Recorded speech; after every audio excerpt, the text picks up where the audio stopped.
Well, economic development for Fort Smith is more than doing one thing or two things. It's almost like directing a symphony. We've got to continue to support our public education system. We've got to get graduating 87% of the people. We've got to get a higher percent of graduates. State average is about 75 head, but we've got to do that. Harry, we can't hear you. Apologize, my voice is too much allergy.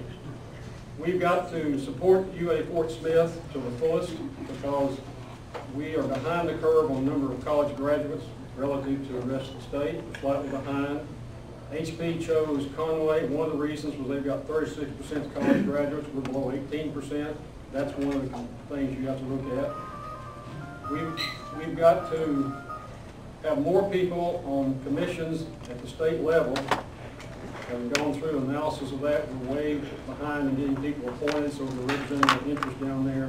We've got to build bridges around the state so that when there are opportunities come up, we can participate in that. And so it has to be a full frontal assault on all these things. We have to work together better in Fort Smith. In the past, Fort Smith has loaded the bases more than once and not scored a run because we let egos get in the way. We've got to worry about getting results and not worrying about the recognition. And we've got to be very active like we did with the Marshall Museum, Saving 188, and the Christmas Honors. You saw the community coming together, and we've got to continue to do that to get more economic development here. Thank you. As far as it goes for economic development down in Little Rock, I'm going to do the exact same thing that I did last session, which is vote for tax cuts and press the governor to get rid of the manufacturing utility tax. And I voted for the windmill manufacturing tax break for companies like that. And the bigger breaks we give them, the more we have come in. I'm also going to work with Dick Trammell, keep working with him on funding for I-49 because we have companies such as Mitsubishi, Mars, Graphic Packaging, all moving out to Chaffee Crossing under the assumption the infrastructure is going to be there. We also have other companies that are looking to come to Chaffee Crossing because of Mitsubishi. With the road not being there, they're not looking at it as serious anymore. So that's my number one thing is infrastructure within the area.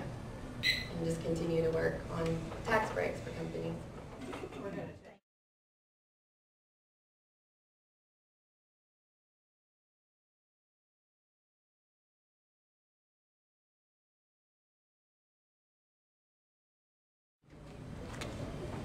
Well, first of all, you've got to understand what the problem is. You've got to define the problem before you can solve it. And I think the previous speakers have mentioned we don't even know what's in that bill. 2,700 pages. The original Social Security legislation was 35 pages, gives you an idea. It creates 170 commissions. It's 10 bills in one.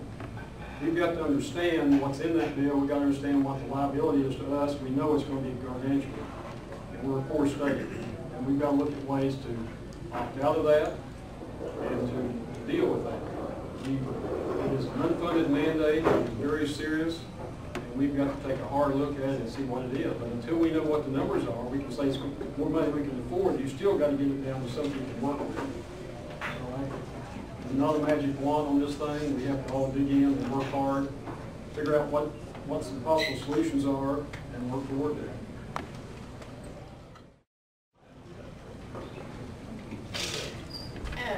As Jake mentioned, and Frank and Denny, it is estimated that the cost on the state is going to be $400 billion. And as Frank mentioned also, our unemployment insurance is at $300 billion that we owe the federal government. So the question is, where do we make up that money? Personally, I don't support mandates. I didn't support this healthcare bill. I was one of 28 legislators to sign on to a letter to the Attorney General.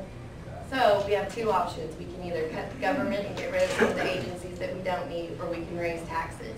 And I didn't vote for a single tax this session. I never do, and I'm for less government, and I'll keep fighting for that. So.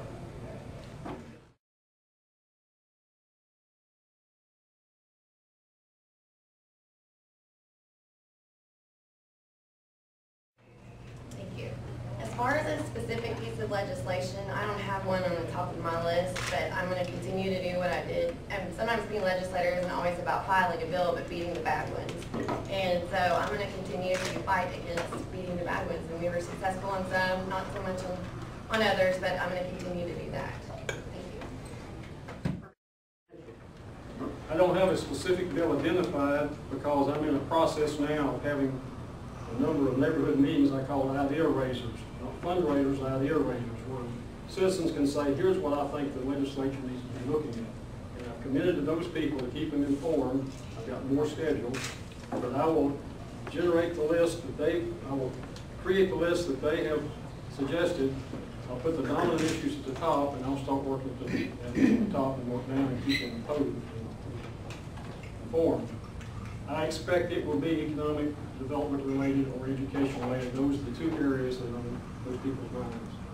And I'll have that 12 bills now that are coming together. But I expect before I get down there and start the training, I'll know exactly what those are and tell everybody.